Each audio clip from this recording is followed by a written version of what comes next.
Mawujo Church of Uganda Primary School esangibwa mu ggombolola y'Ekigando mu disitulikiti y'e Mubende nga lyatandikibwawo kkanisa ya Uganda oluvannyuma ne litwalibwa gavumenti. Ebizimbe ku ssomero lino byazimbibwa ekitongole ky'obwannakyewa ki Action Aid. Mu kiseera kino ebizimbe bino bikaddiye bitagambika. So simiti gwateeka wansi batandise okukola ki obambuka. Oluvannyuma lw'ensonga eno okutuusibwa ku b'ebyenjigiriza, disitulikiti yasalawo mu mbalirira y'omwaka gw'ebyensimbi 2021-2022 okuyisa ensimbi obukadde 44 okuzimba ekizimbe era ekyakolebwa ne kiggulwa nawo. Waliwo ssente zaatuweebwa oba pulojekiti eyatuweebwa kuva ku disitulikiti ey'okunovetinga bino ebizimbe za disitulikiti. Ekizimbe ekyo kyakolebwa mu phase 1.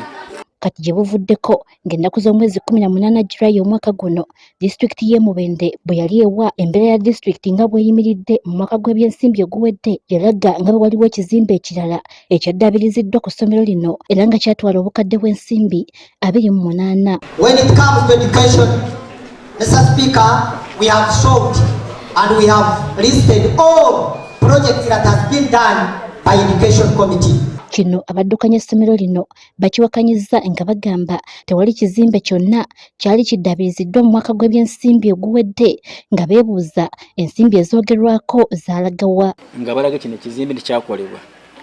Hoyaba tewali ekyakolebwa yadde n'eki n'ekimu. Kati naffe tubuuza bwaba batuwa obukadde 28 tutubulaba tubwakoze ku ground buruddawa. Ate tugenda kuwulira tuula ssente bya C5 bagamba ngo ssente zaakola akola accountability ng'ate akola accountability nga mawulire zaakolebwa nga tetiziriyo.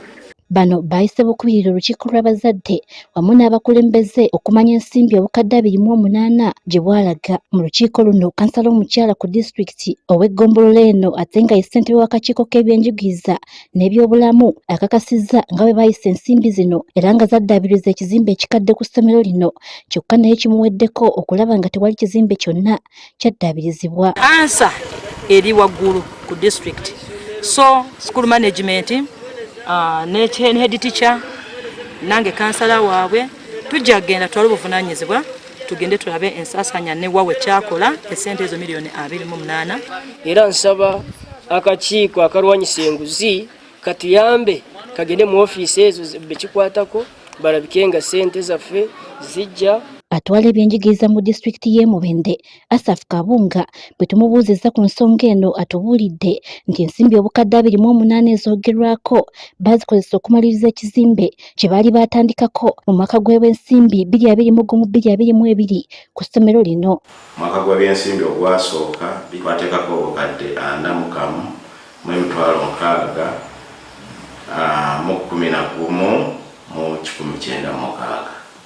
Kati emirimu egyasigala tugitwala mu myaka gw'ebyensimbi 2023-2024 nekubeerako obukadde 28,997,298. Guno si gwe mulundi ogusoose ng'ensimbi zibulankanyizibwa mu disitulikiti y'eno, nga ne mu mwezi gw'okuna omwaka oguwedde akakiiko okuva mu maka g'omukulembeze w'eggwanga kanoonyereza ku buli bw'enguzi ka State House Anti-Corruption Unity kaliko abakulu be kaakwata ku disitulikiti lwa kubulankanya nsimbi ezaali ziteekeddwa okuzimba waadi y'abakyala abazaala ku ddwaliro lya Kibalinga Health Center 3.